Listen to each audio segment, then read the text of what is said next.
Hello, welcome along to part 3 of how to do good recruitment and selection in higher education. This one is all about how to write a good job description and person specification so that they get through the grading review process. Because if you are recruiting like for like, so let's say somebody has left your team, you need a new person, and you just want to get them in at the same grade doing the same job, you can pretty much put that paperwork straight through, and the HR team in most places will have a look, say, yep, no changes, okay, straight through, and that will be fine. If, however, you are making any changes whatsoever, if the title has changed, the grade has changed, the working pattern has changed, the roles and responsibilities have changed, anything at all is going to have to go through the full process. And that includes grading review, which is where somebody, usually HR colleagues, thank you all very much for your effort, by the way. People in HR are going to have to go through a process of assessing your job description and person specification to check that they meet the grade that you want to recruit.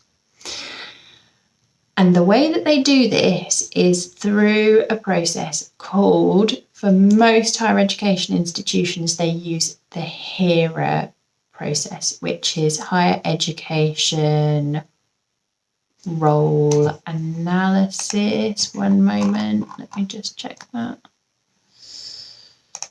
Higher Education Role Analysis, that's it, HERA.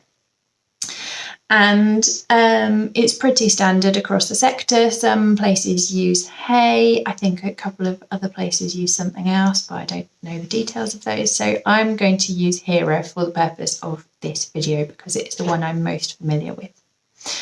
So HERA gives you, and you will probably find in your intranet portal, wherever the staff go to find information, you will find a bunch of pages all about HERA, about this process, about how to do regrading and all sorts of stuff.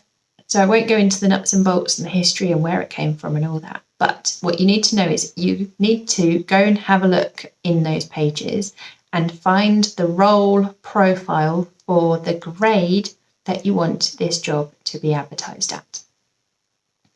That role profile will give you a breakdown of 14 different categories of skills, behaviours and attributes that this role needs to be meeting. And every grade has the same 14 categories, but then within each category there's bullet pointed breakdown of the nuance that's required in terms of how those skills are used. So let me just find them. So they are communication, teamwork and motivation, liaison and networking, service delivery, decision-making processes and outcomes. I don't know why I'm counting them on my fingers because I've got 14 fingers, so let's stop that. Initiative and problem solving, analysis and research, sensory and physical demands, work environment, pastoral care and welfare, team development, teaching and learning support, and knowledge and experience. Every role grade has these 14 categories. Your job as the recruiting line manager is to find the role profile for the grade that you want to recruit and make your paperwork jolly well match. And there are a couple of things you need to know. Number one, no piece of evidence from your job description and person specification can be used as evidence against any more than one criteria. So let's say you put down this role is responsible for minuting such and such a committee. So if we take that on balance, it could be communication skills, it could be service delivery, it could be analysis and problem solving, it could be knowledge and experience.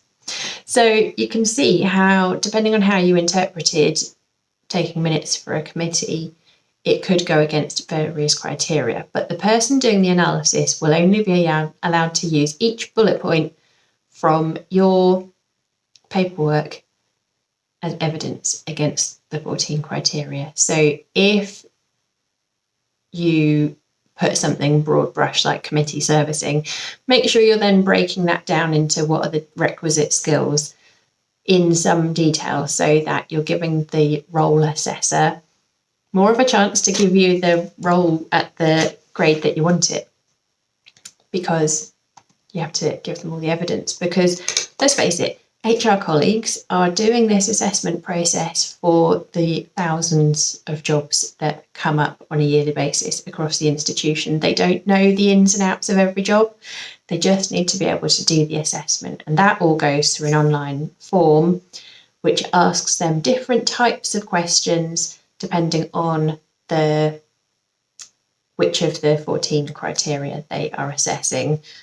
And it's about identifying things like, what level of decisions is this role responsible for? What impact does the outcome of those decisions have? And things like that. I think that's it on this video. I feel like I might have missed something. Anyway, let me know if you've got questions and I will happily answer them as much as I can.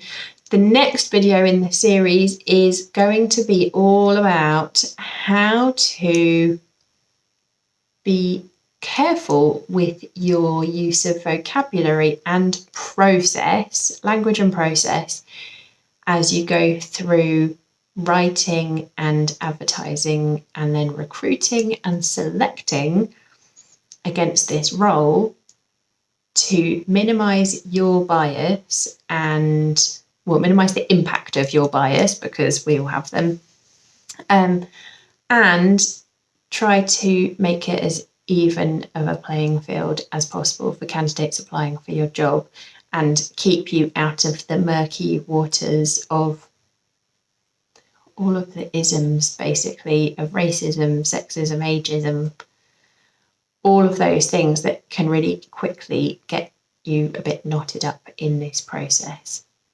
So there'll be another video about that coming soon.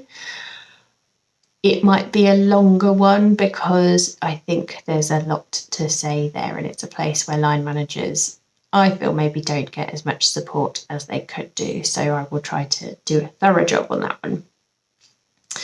In the meantime, if you have found this video helpful, give me a thumbs up. If you would like to be notified when I release more videos in the series, go to my profile page and click the bell icon. If you are currently going through a recruitment process and you would like some support with it, that is not my main thing, but if I have capacity and scope, I will definitely support you with it. As I said, might not have capacity or scope because that's not really my main job, but happy to support since I've started this little ranty series of videos. And I will see you in the next one. Bye.